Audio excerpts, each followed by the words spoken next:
people were saying to me, like, why are you concentrating on this? Like, this is some stuff that's happening at universities.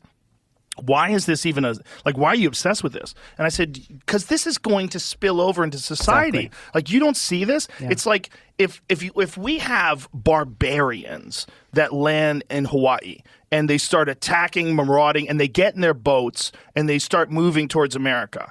And you go like, well, hey, I think this is coming here. Like, why are you concentrating on that? Exactly. This is only happening in Hawaii. Yeah. No, they're fucking in the boats now, kids. Yeah. They're in the boats, and now they've hit land. Yep. And now they're burning through tech industry. They're burning through so many corporations. Because all this craziness is an accepted ideology in universities. So you let these children get away from their parents. Fuck my mom and dad. My mom and dad are bullshit, and they're racist and fascist and this and that. And then they go to school, which their mom and dad paid for probably, or they got crazy student loans that they can never get away from. And then they infect these corporations. So you have these people that are in their 50s and 60s that are running these corporations go, whoa, whoa, whoa, whoa, whoa. Yeah. What the fuck is going on? Exactly. This is crazy.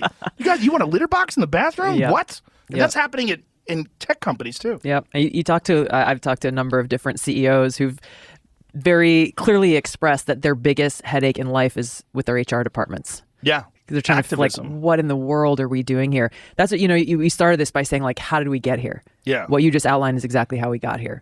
So much of this has been happening already, for decades in some of these incredibly, I don't even know what you call them, in a lot of the universities. And then you start seeing it, okay, well, here's the boundary today. Okay, cool, got that. We're going to shift it. We're going to shift the goalpost. Okay, cool, got that. We're going to shift the goalpost. We're going to shift the goalpost. It never ends. It doesn't. It never ends. And that's where the thing that I, people warned against in the past, but it's hard to imagine that it would be possible, certainly within our lifetimes, the normalization of what you said, the minor attracted persons, and don't stigmatize that. We're all people. We should all be allowed to celebrate ourselves and all this other crap. We're talking about kids. Yeah. And how a lot of these same people who are saying, hey, if you refuse to use pronouns, you're fired.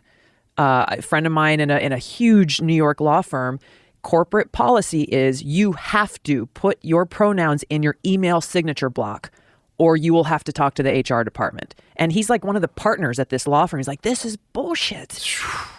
Now, why do they make that distinction?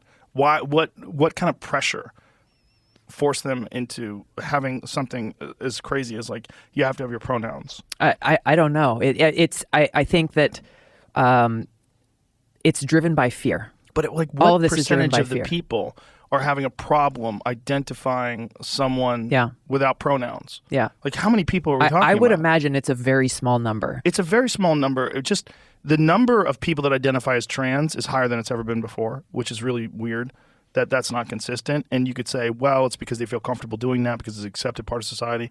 Like maybe. But according to Abigail Schreier, who wrote that book, Irreversible Damage, with young girls, it's up an extraordinary amount, like a preposterous amount, where they have these clusters of girls who identify as trans in school where you get like 8-9 kids that just all in a friend group identify as trans. And she's like, there is a very distinct possibility that this is a social contagion, and that there are, and without the denying that some people are trans, because there are, but it's like, how do you know now? Because this is one of those incredibly bizarre human issues where it's open to interpretation. Like this guy or woman, whatever, with the giant rubber boobs can just say that they are a woman, and everyone has to back off because of that.